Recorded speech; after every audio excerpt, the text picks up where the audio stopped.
Good morning, class. Good morning, Teacher Tere. Okay, how are you today? We are good and blessed today, teacher. Very good. You are blessed and Today, good today. So I hope you feel good throughout our lesson for this morning. Okay, so I have here a story entitled The Ugly Duckling retold by Marian Dobek and illustrated by Terry Widner. Okay. So what can you say about the picture? Okay, yes, friends. The mother duck and the baby duck. Okay, according to Renz, he saw a mother duck and a baby duck. Now, what can you observe about the mother duck and the baby duck?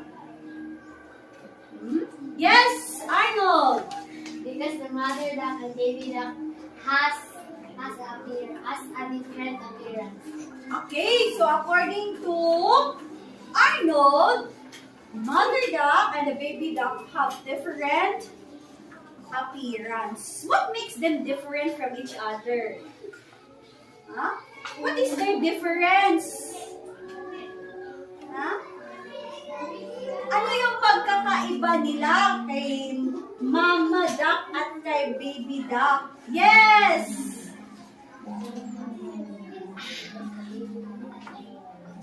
Si mother Yes, continue. baby duck The baby duck is? black. Okay, very good. The baby duck is Black. black, while the mother duck is White. white. So, according to James Creel, they are different when it comes to their Appearance. appearance because of their Color.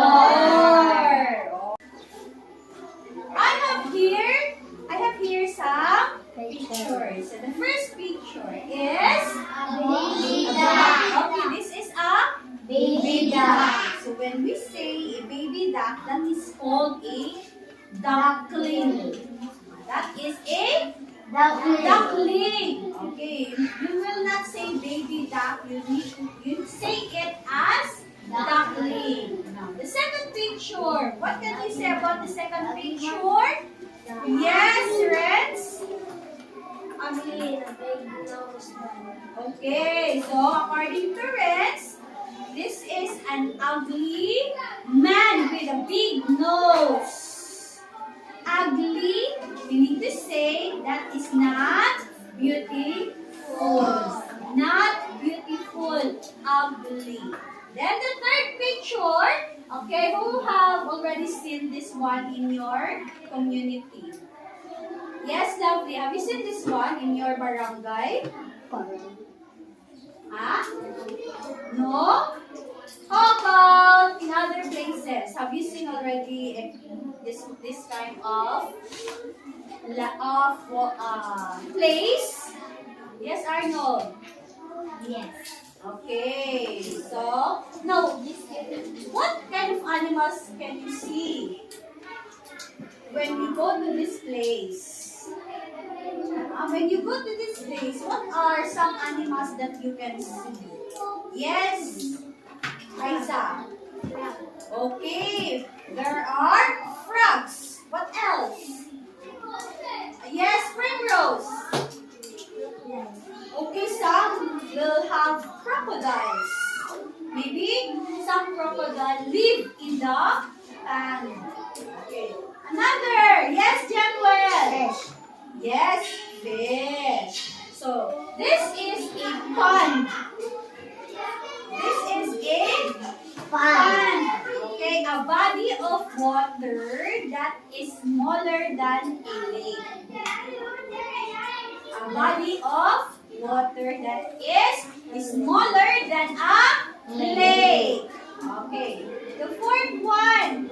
Okay, the fourth one is this. Okay. Wait, what can you see in the picture? In the fourth picture, what can you see in the fourth picture? Yes, Alexa. Stand up, Alexa. Chicken. Another. Yes, Arnold. Farm.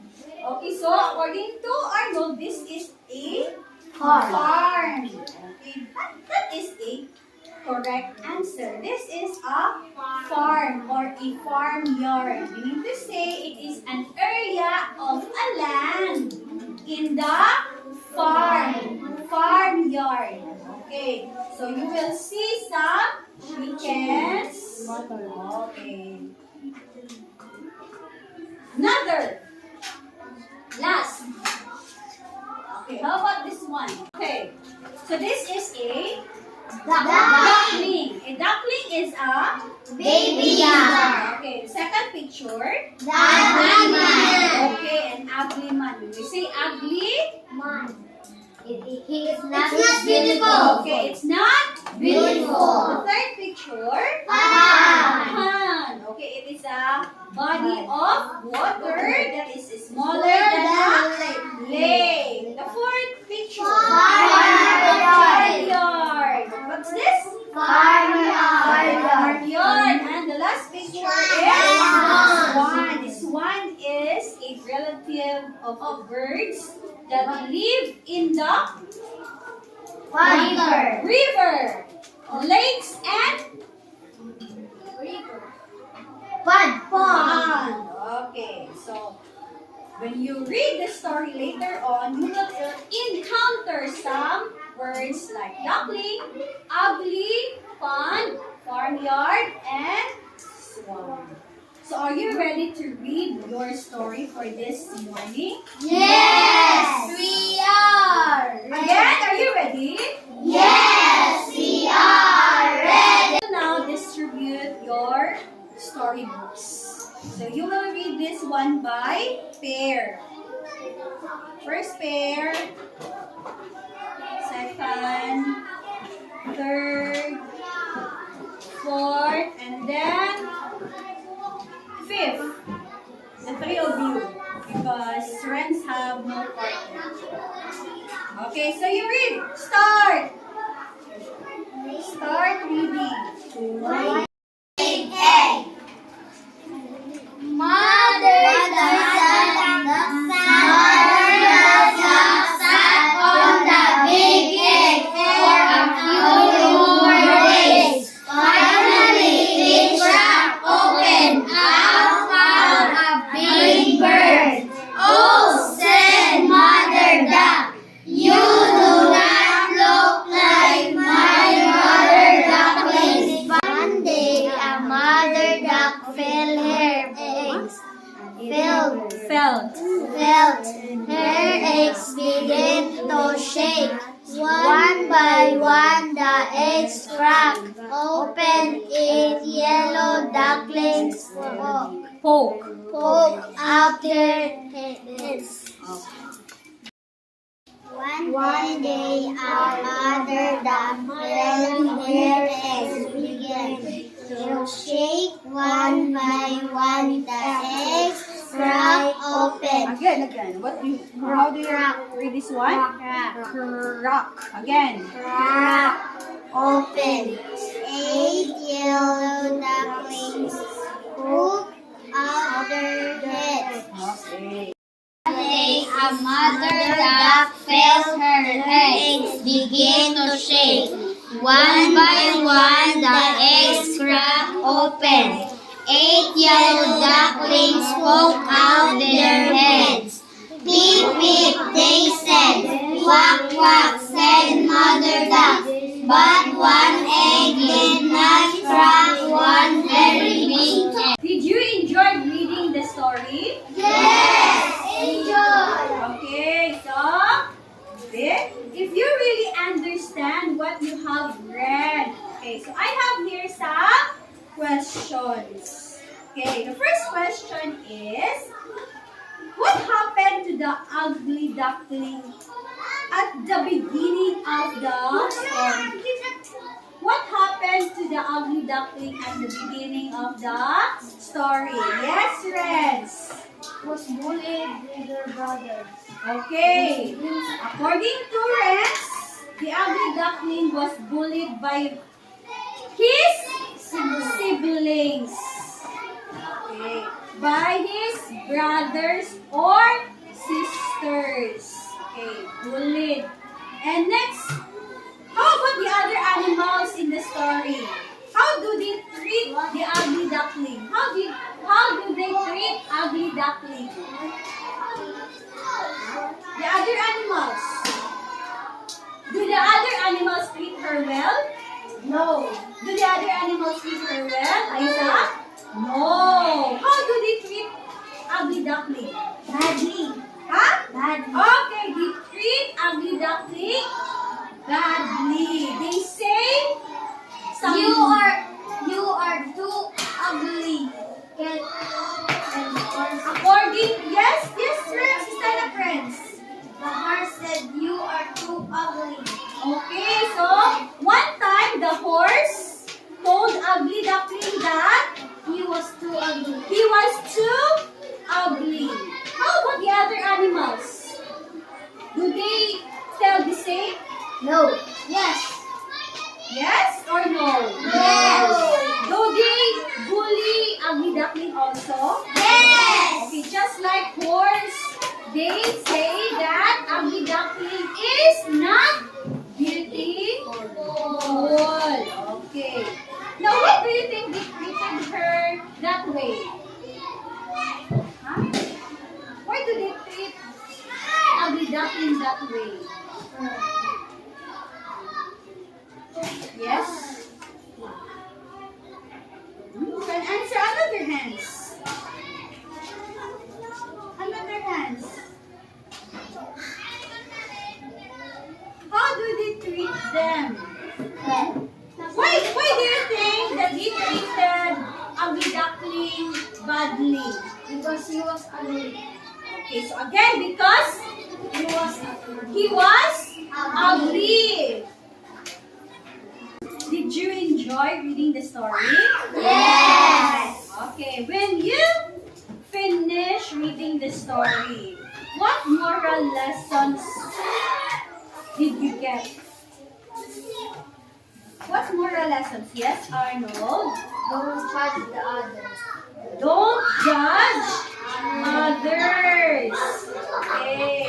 What else? So, how about you, Lovely? Stand up, Lovely. Yes, Lovely?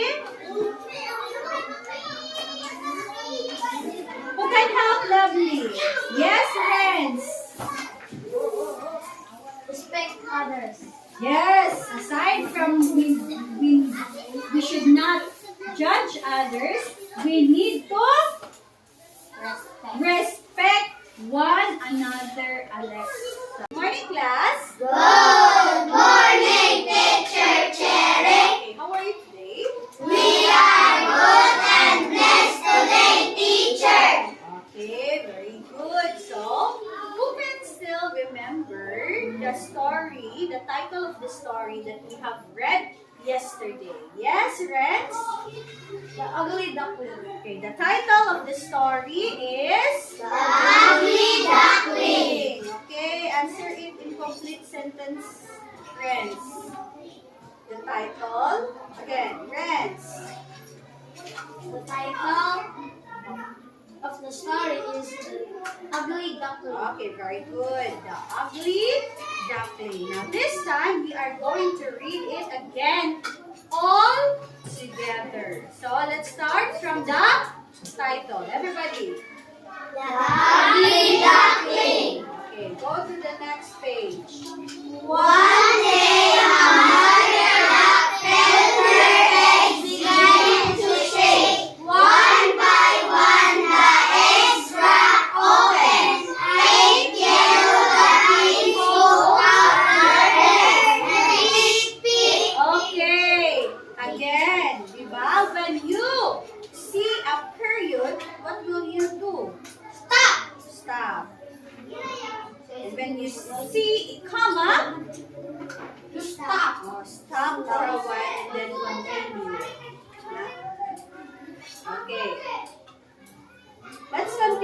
Peep, peep, everybody. Peep, peep, they said. Quack, quack, said Mother Duck. But one egg did not crack one very big egg. Next. Mother Duck told the big egg. So, our first activity is entitled My Animal Tale. So, you are going to make your own story. You make your own story. So, the instruction here is fill in the blanks to write your own story using animals other than in the ugly duckling. So, you will choose some animals that is not included in the story, the ugly duckling. So you will not use the swan, pigs, turtles, horse. Okay, yes. You think of other animals. You think of other animals. There are a lot of animals that you can use. So, once upon a time, a little duck. Oh, you think of an animal. For example, dog. Once upon a time, a little dog went for a walk. He met some meat cat. Another animal. Cat. Okay. He met some meat animal. He met some meat cats who said, "You are ugly. Go away." Next, he met a mean cow. Until you finish the story, Arnold. Listen properly. Listen. Okay. Did you understand the instruction? Yes. Okay, so again, you will write on the blank some names of animals that is not included in the story.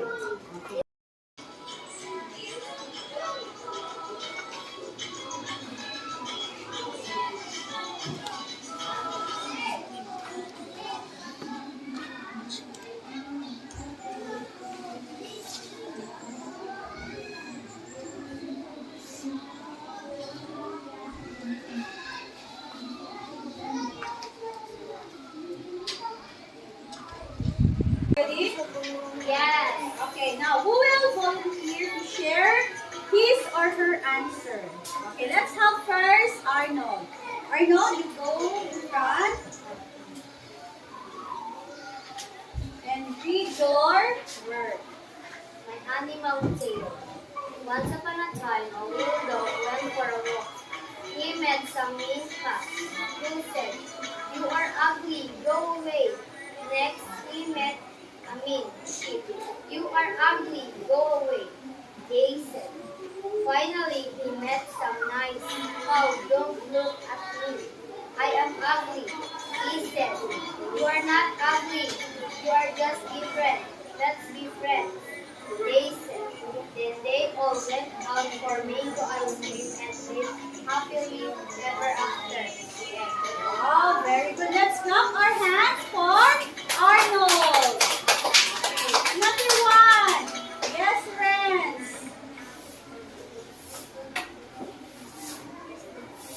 My mother.